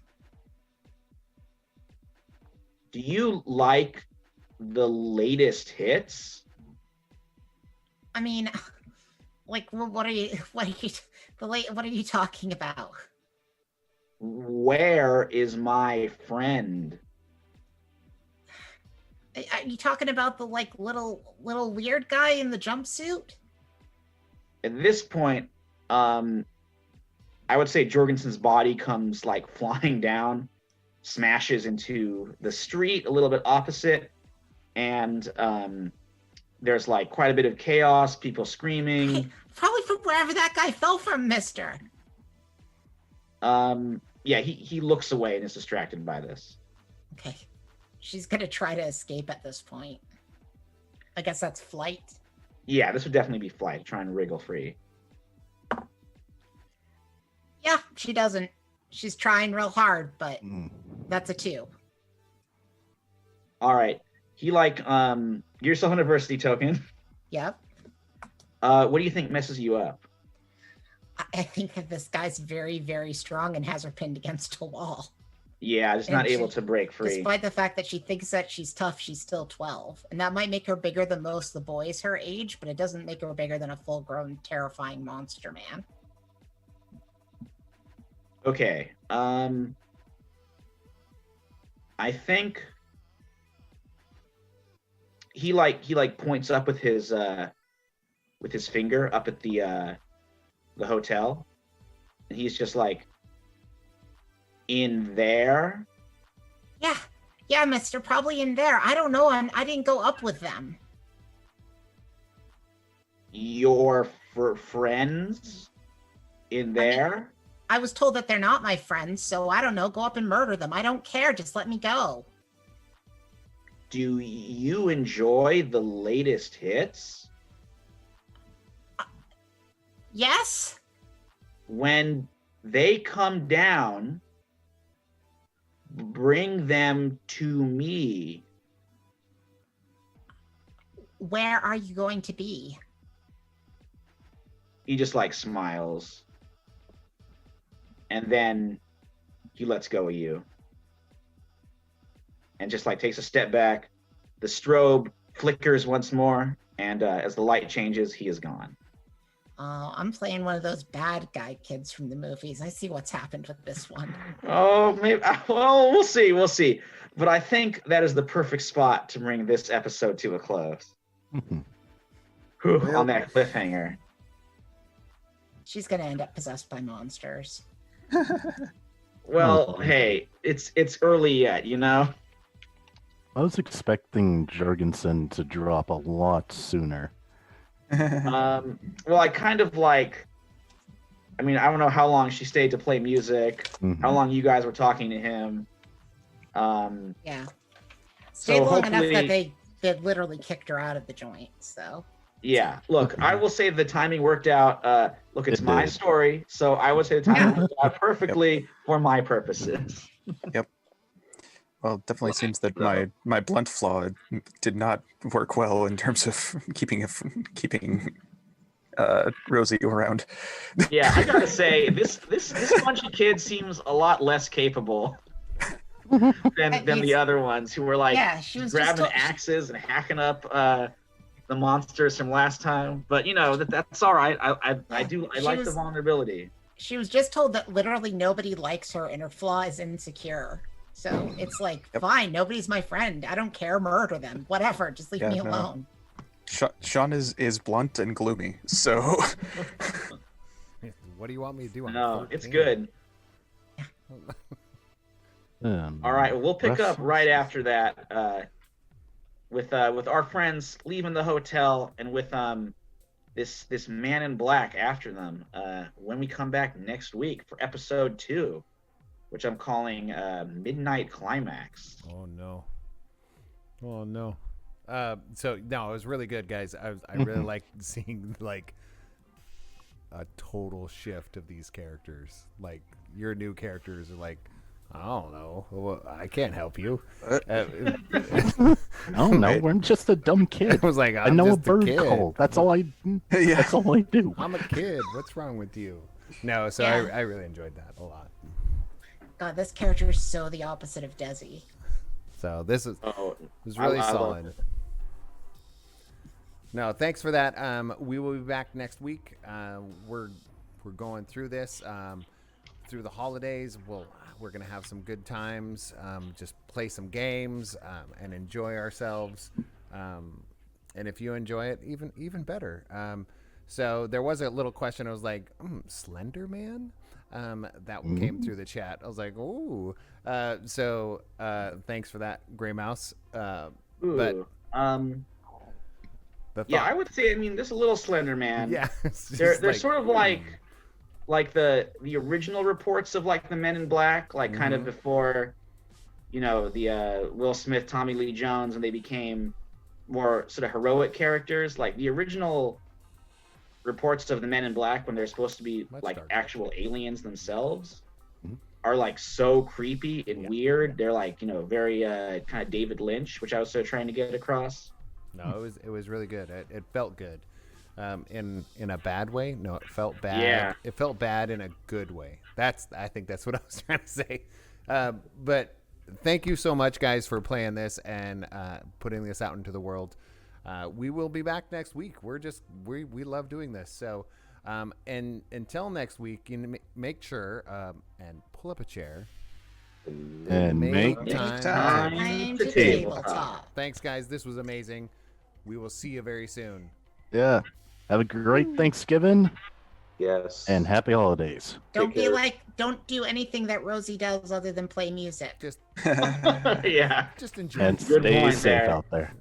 be safe.